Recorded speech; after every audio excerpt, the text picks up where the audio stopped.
Hello friends, we are back with another new story. ये आज की जो हमारी कहानी है, ये स्टोरी भी है, एक व्यंग्य भी है, और अगर आपको कनेक्ट करेगी तो इसमें बहुत सारी सच्चाई भी है। तो दोस्तों, पहले कहानी से स्टार्ट करते हैं, फिर हम इसकी मॉरल की बात करेंगे और फिर इसकी मैसेज की बात भी करेंगे कि ये कहानी आपको क्या सिखाती है या क्या सीख देती है। तो दोस्तों, कहानी एक हंस और हंसिनी की। एक हंस और हंसिनी का जोड़ा था जो बहुत प्यार से रहता था। रोज़ अलग अलग इलाकों में घूमने जाता था। एक बार वो घूमते घूमते थोड़ा दूर निकल गए और रास्ते में उनको एक रेगिस्तान मिला। रेगिस्तान में कुछ भी हरा भरा नहीं था, पानी भी उनको कहीं नहीं मिला। बहुत मुश्किल से आश्रय के लिए उनको एक पेड़ मिला और उन दोनों ने तय किया कि आज रात तो हम यहीं निकाल लेते हैं, फिर कल सुबह उठ के चलेंगे। तो दोस्तों, रात के लिए उस पेड़ के नीचे रुक गए। उस पेड़ पे एक उल्लू रहता था। जैसे ही रात हुई, आप सबको मालूम है उल्लू का काम है रात को जगना और आवाज़ निकालना। तो उल्लू तेज़ तेज़ आवाज़ निकालता। हंस हंसिनी को लगता कि यार ये क्या हो रहा है।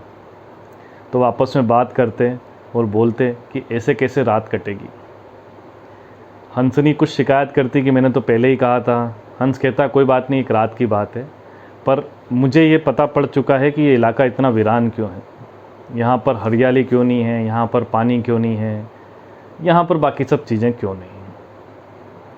ये सोचते सोचते उनकी रात निकल जाती है।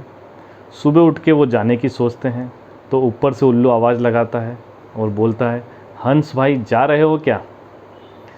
हंस कहता हाँ भाई, अब चलेंगे। उल्लू कहता यार मेरी आवाज़ से आपको रात को दिक्कत हुई, उसके लिए माफ़ी चाहता हूँ। हंस कहता कोई बात नहीं भाई, धन्यवाद। हंस और हंसिनी चलने को होते हैं। ऊपर से उल्लू आवाज़ लगाता है, अरे हंस भाई मेरी पत्नी को कहाँ ले जा रहे हो? अब हंस एकदम सख्ते में आ जाता है, बोले ये क्या है? वो बोलता है तुम्हारी पत्नी कैसे? उल्लू बोलता है अरे वो मेरी ही पत्नी है। हंस कहता नहीं नहीं, ये मेरी पत्नी है, कल ये और मैं साथ आए थे। उल्लू बोले वो सब मैं नहीं जानता, ये मेरी पत्नी है। तो दोनों में झगड़ा बढ़ जाता है। झगड़ा बढ़ता है तो दोस्तों आसपास बहुत सारे जानवर इकट्ठे हो जाते हैं। अब वो सोचते हैं कि फ़ैसला कैसे करें। तो फिर दोस्तों पंचायत बुलाई जाती है। पंचायत बैठती है। वो हंस की बात भी सुनती है, हंसनी की बात भी सुनती है और उल्लू की बात भी सुनती है। और जब वो आपस में बैठ के चर्चा करते हैं तो वो ये सोचते हैं कि यार हंसनी है तो हंस की पत्नी, दिखती भी हंस के जैसी है, आई भी हंस के साथ है, लेकिन हमको तो उल्लू के साथ रहना है। हंस और हंसनी तो कल चले जाएंगे, साथ तो उल्लू हमारा रहेगा। तो अपन तो एक काम करते हैं, फ़ैसला उल्लू के पक्ष में दे देते हैं। तो भाई पंचायत समाप्त होती है और जो पंच होते हैं अपना फ़ैसला सुनाते हैं और कहते हैं कि सभी तथ्यों को ध्यानपूर्वक समझते हुए हम ये फ़ैसला सुनाते हैं कि ये जो हंसनी है ये उल्लू की पत्नी है।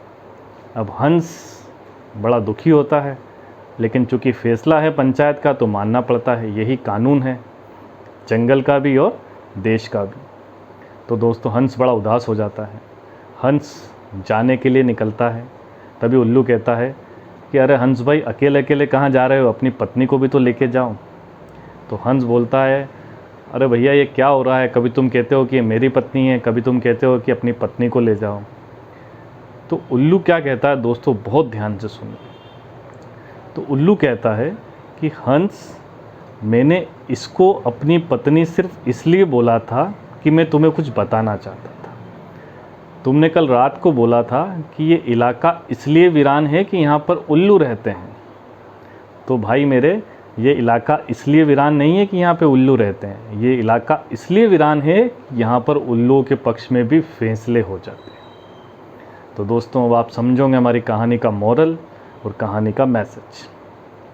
कभी कभी हमको लगता है कि ये क्या हुआ, ये कैसे हुआ, ये फ़ैसला इसके पक्ष में कैसे आया।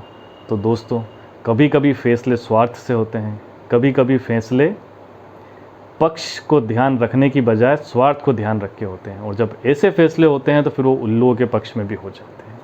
और हर बार ये फ़ैसले ज़रूरी नहीं है कि कोई पंचायत करे, कोई दूसरा डेजिग्नेटेड आदमी करे, लेकिन जब हम किसी को इलेक्ट करते हैं तो भाई हम भी ये फ़ैसला करते हैं। तो आज से आप ध्यान रखें कि अगर आप चाहते हैं कि आपका इलाके का डेवलपमेंट हो, आप चाहते हैं कि आपके देश का डेवलपमेंट हो, आपके स्टेट का डेवलपमेंट हो, तो आप ध्यान रखिएगा कि ऐसे लोगों को सिलेक्ट करना जो फैसला हमेशा सच के पक्ष में करें, उल्लुओं के पक्ष में न करें।